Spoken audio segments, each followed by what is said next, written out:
with pleasant manners.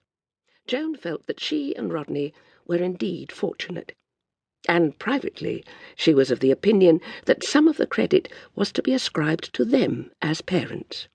After all, they had brought the children up very carefully, taking infinite pains over the choice of nurses and governesses, and later of schools, and always putting the welfare and well-being of the children first.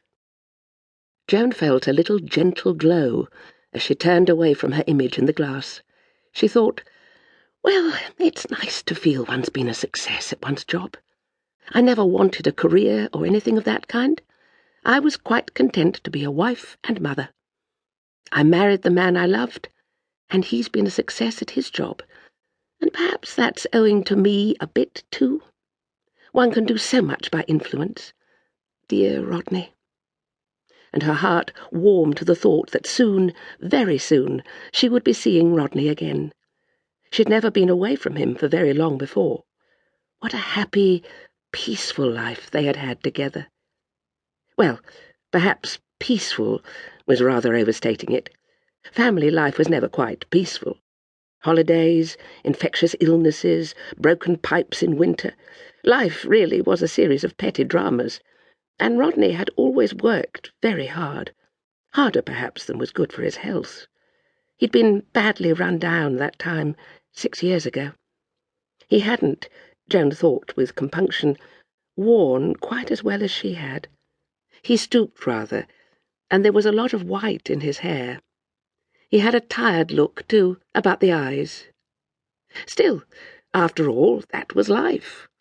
And now, with the children married, and the firm doing so well, and the new partner bringing fresh money in, Rodney could take things more easily. He and she would have time to enjoy themselves. They must entertain more, have a week or two in London every now and then.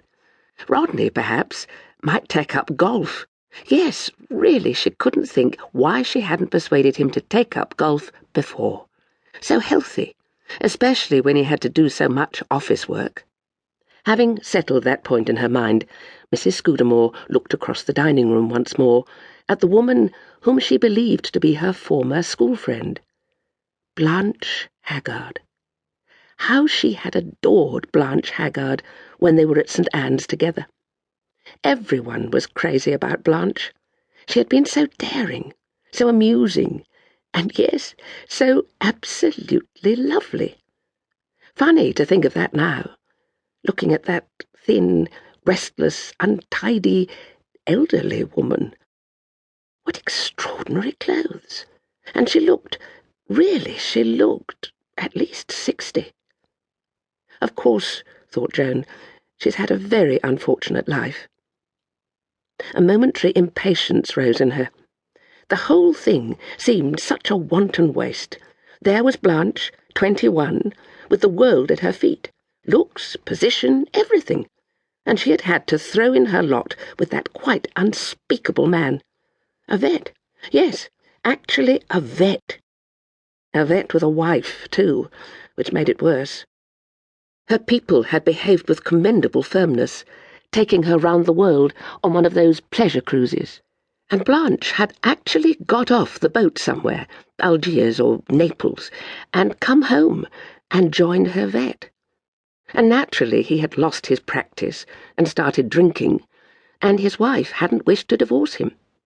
Presently they'd left Greyminster, and after that Joan hadn't heard anything of Blanche for years, not until she'd run across her one day in London at Harrods, where they had met in the shoe department, and after a little discreet conversation, discreet on Joan's part, Blanche had never set any store by discretion, she had discovered that Blanche was now married to a man called Holiday, who was in an insurance office.